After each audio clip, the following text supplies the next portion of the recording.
If you're new to RVing, dumping your tanks can feel a little intimidating because, yeah, you're dealing with the part of camping that nobody wants to put on Instagram, right? But the process is actually simple if you do it in the right order. So in this video, I'm going to show you exactly how to empty your RV black and gray tanks, which valve to pull first, how to avoid leaks, clogs, and smells, and the one mistake you should never make at a full hookup campsite. So RV holding tanks collect water from your sinks, shower, and toilet.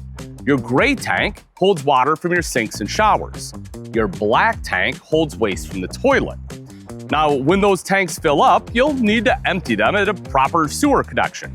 That could be a full hookup campsite like we're at now, a campground dump station, a truck stop dump station, or even some Camping World locations that offer dump stations for Good Sam members. But before we get started, here's gonna be a few basics that you'll need. You'll want disposable or reusable gloves, an RV sewer hose, a 90-degree sewer connector, and ideally a clear elbow so you can see when the tanks are done draining.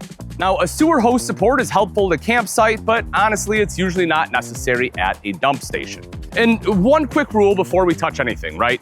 You never leave your black tank valve open while camping with full hookups. You want to wait until the tank is at least 3/4 full before dumping. That way, essentially what happens is the liquid helps carry solids out of the tank. Otherwise, solids can build up and create the dreaded poo pyramid. And yes, that is the technical term in the School of Hard Knocks. Hopefully you never have to experience it. Okay, let's get into dumping the tanks. So first, pull into position so your sewer hose can easily reach the sewer hookup. You don't want to overstretch the hose. If it's too tight, you actually risk cracks, leaks, or a very memorable afternoon for everyone nearby. Gross. So you want to put on your gloves and then inspect your sewer hose and fittings. Again, you want to check for holes, cracks, or loose connections before anything starts flowing.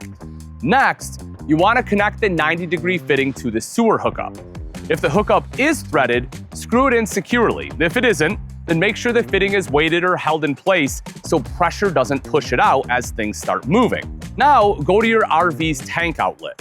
Make sure both gate valves are fully closed before removing the cap. A little liquid may drip out, so you generally want to keep the hose or a small bucket underneath just in case it does.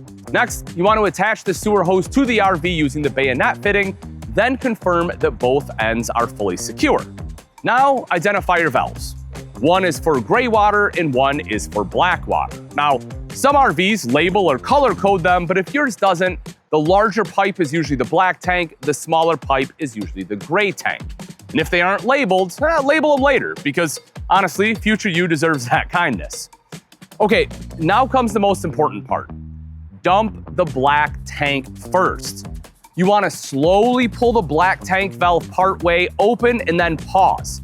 This lets the initial pressure release and gives you a chance to once again check for any leaks. If everything looks good, then fully open the valve. And always stay nearby while it drains, right? You don't want to walk away. Once the flow slows to a trickle, you can then close the black tank valve. Next, it's time to dump the gray tank. Slowly open the gray tank valve. Once again, pause to check for any leaks and then open it fully. The gray water will help rinse black tank residue out of the sewer hose. Once the gray tank is empty, once again, close the valve. Now at this point, your tanks are technically empty, but if you want to do it right, you should absolutely rinse.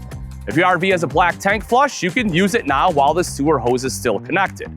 If it doesn't, you can add fresh water through the toilet, sinks, and shower, and then dump again in the same order. Black first, gray second. An important note, folks, never, ever connect your drinking water hose to a dump station hose or use the dump station hose to fill your RV. You want to keep freshwater gear and sewer gear completely separate.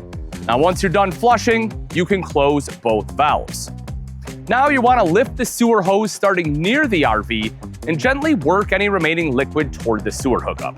This is sometimes called walking the hose out. Once that's done, you want to disconnect the hose from the RV, keeping the open end pointed upward to avoid any drips. Now, before removing the sewer end, you want to rinse the sewer hose if water's available. Again, use a separate rinse hose, not your drinking water hose. You want to let water run through the sewer hose for a few seconds, then shake it out again. Now, you'll disconnect the 90-degree fitting, Cap the sewer hookup if needed, and store your sewer hose and fittings in a dedicated storage area away from your freshwater equipment. You then want to replace the cap on your RV sewer outlet. Finally, dispose of, or depending on your gloves, clean them, wash your hands, and you're done, folks. A few quick maintenance tips though before you go. The first one, you want to use RV-safe toilet paper, please avoid flushable wipes, and don't put feminine products into the toilet. It's kind of like at your house. The second one, use tank treatments before each trip and after dumping during longer stays. And always keep a few gallons of water in your black tank after dumping so the next tank treatment can work properly. Dumping RV tanks is not glamorous, folks, but once you know the order, black first, gray second, rinse, disconnect, sanitize, it's honestly easy to do without leaks, clogs, or any campground shame. If this helped, hit like and subscribe for more RV tutorials and drop your tank dumping questions in the comments. I'm Ian Baker for Camping World, and until next time, we'll see you.